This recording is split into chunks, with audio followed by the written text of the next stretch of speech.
Assalamualaikum warahmatullahi wabarakatuh. Perkenalkan, nama saya Umi Fadila Fatmawati. Saya mahasiswa dari Universitas Nasional Jakarta, Fakultas Ilmu Kesehatan dari Prodi Kebidanan.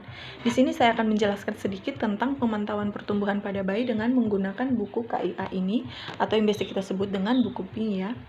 Di dalam buku KIA atau buku PING ini sudah sangat lengkap ya Bunda ya. Kenapa saya bilang lengkap? Karena di dalam sini sudah dijelaskan mengenai dari kita hamil, tanda bahaya kehamilan, tanda bahaya persalinan, tanda-tanda persalinan, ibu nifas, hingga bayi baru lahir sampai dengan anak usia 5 tahun. Nah, karena di sini saya menjelaskan pemantauan pertumbuhan menggunakan kurva yang ada pada buku PING ini, jadi saya tidak menjelaskan secara detail ya apa aja yang di dalam buku PING ini. Baik, sebelum saya menjelaskan, terlebih dahulu kita juga harus tahu apa itu pertumbuhan. Nah, setiap manusia pasti memiliki yang namanya perubahan ya, dari ia bayi hingga ia dewasa. Jadi sebenarnya bukan dari bayi ya Bunda ya, tetapi dari dalam kandungan, dari kita dalam kandungan itu sudah mengalami yang namanya perubahan. Nah, jadi setiap anak juga mempunyai ciri tersendiri ya, ciri perubahan-perubahan untuk menuju ke tahap yang lebih dewasa, yaitu tahap dimana tahap perkembangan dan tahap pertumbuhan.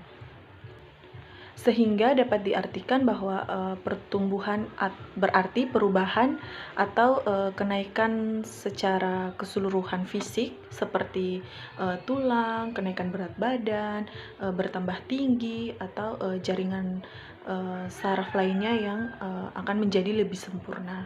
Nah, baik, kita lanjut. Saya akan menjelaskan tentang bagaimana pemantauan menggunakan kurva pada buku KIA ini. Nah, jadi di dalam buku KIA ini terdapat grafik pertumbuhan baik laki-laki maupun perempuan. Jadi untuk yang laki-laki itu yang berwarna biru, dan yang untuk perempuan itu yang berwarna pink. Di sini juga khusus dari sejak lahir hingga usia 2 tahun, dan dari usia 2 tahun hingga usia 5 tahun. Oke, jadi yang pertama untuk menentukan status gizi terlebih dahulu kita menimbang berat badan. Kemudian dilanjutkan dengan panjang badan. Nah, saya ambil contoh misalnya anak ibu berusia 2 bulan dengan berat badan 4 kg. Di sini ya, 4 kg dan panjang badan 55 cm. Ini ya, jadi berat badan 4 kg dan panjang 55 cm. Nah, kita tentukan titik dari berat badan dan panjang badan di sini ya. Jadi titiknya di sini. Kemudian kita mengikuti garis yang di atas ini untuk mengetahui dia berada di angka berapa sih berat badan dan panjang badan. Kita mengikuti garis tersebut. Nah, dari titik tersebut, dari titik yang tadi ini, dia didapatkan angka -2 dan 2. Jadi dari berat badan dan panjang badan didapatkan angka -2 dan 2. Nah, untuk mengetahui status gizi, kita lihat pada tabel sebelah kiri. Di sini angka tersebut berada pada -2 dan 2. Nah, di sini keterangannya -2 dengan 2 itu masih dikatakan normal ya. Jadi status gizinya itu normal. Saya ambil contoh lagi untuk yang perempuan.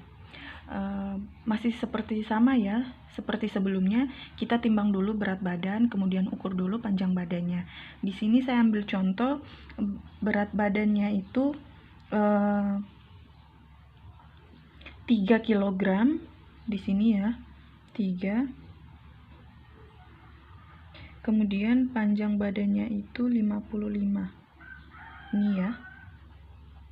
Nah, kita tentukan titik temu antara berat badan dan panjang badan.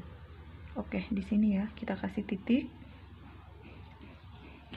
Kemudian seperti tadi, untuk mengetahui status gizinya, kita mengikuti garis untuk mengetahui di angka berapa dia berada. Ini ya.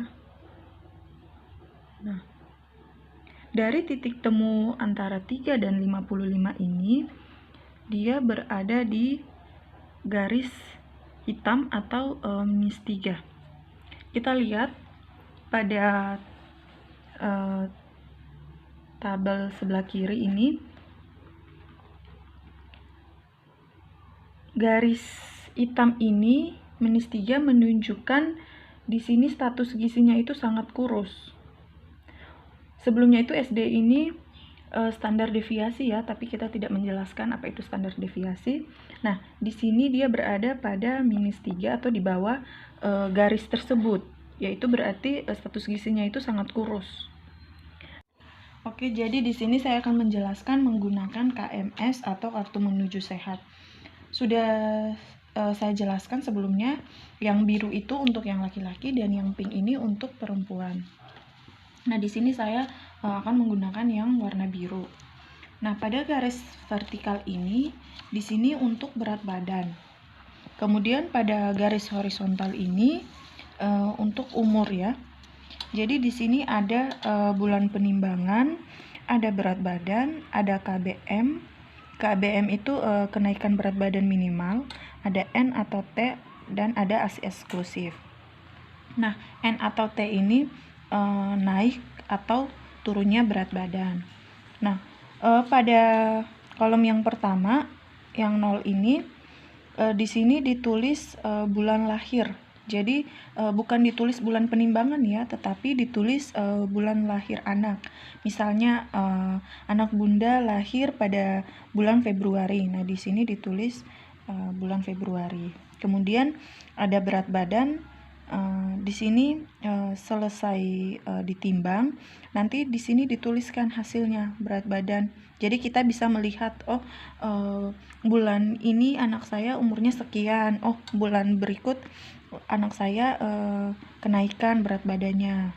Nah, di sini ada KBM. KBM itu kenaikan berat badan minimal yang misalnya pada usia 0 bulan ke 1 bulan, dia harus naik minimal 800 gram atau 800 on. Kemudian sama juga dari 1 ke 2 bulan ini dia harusnya 900 gram atau 900 on. Begitu seterusnya.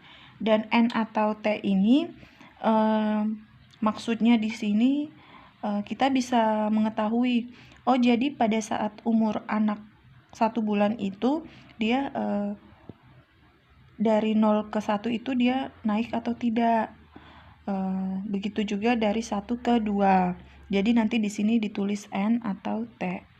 Nah, di sini ada ASI eksklusif. Jadi ASI eksklusif ini diberikan hingga usia 6 bulan saja. Setelah usia 6 bulan baru diberikan makanan pendamping ASI atau MPASI. Nah, di sini ada warna-warna, ada kuning, ada hijau muda, ada hijau tua. Nah, di sini pada garis kurva warna-warna ini, yang warna hijau muda ini yang hijau tua, yang hijau tua ini yang bagus ya. Jadi kalau misalnya yang hijau muda ini, kalau misalnya saya ambil contoh ya, pada saat umur anak ibu berusia 6 bulan dengan berat badan 5,5. Nah, di sini 6 ya. Nah, di sini dia sudah di sini di bawah garis hijau, di bawah warna hijau dan di bawah warna kuning. Nah, kalau misalnya dia masih di antara masih di warna yang hijau muda ini, itu sudah harus wanti-wanti ya Bunda ya. Kenapa? Karena dia kalau sudah masuk ke sini berarti sudah memasuki gizi buruk atau gizi kurang ya. Nah, kalau tadi saya ambil contoh usia 6 bulan dengan berat badan 5,5. Nah, di sini dia sudah melewati warna kuning. Itu berarti itu sudah sangat gizi buruk ya, sudah gizi kurang ya. Nah, jadi untuk mengetahui normal atau tidaknya, maksudnya gizi baik atau buruknya, itu dia harus di antara warna ini. Jadi kalau misalnya kita mau melihat pemantauan dari bulan ke bulan, itu harusnya melakukan penimbangan ya tiap bulan, karena di sini sudah ada dicantumkan bulannya, juga ada berat badannya. Jadi kita bisa mengetahui, oh pada saat anak saya berumur 5 bulan berat badannya sekian, dia masuknya di mana? Oh ternyata dia masuknya di garis atau di warna hijau ini. Nah, jadi kita bisa mengetahui status gizinya normal atau status gizinya gizi buruk atau gizi kurang. Seperti itu Bunda. Nah, kurang lebih seperti itu ya Bunda ya penjelasan mengenai pemantauan pertumbuhan pada bayi dengan menggunakan buku KIA atau buku Pink ini. Semoga sangat bermanfaat ya untuk bunda-bunda di rumah semua. Terima kasih. Assalamualaikum warahmatullahi wabarakatuh.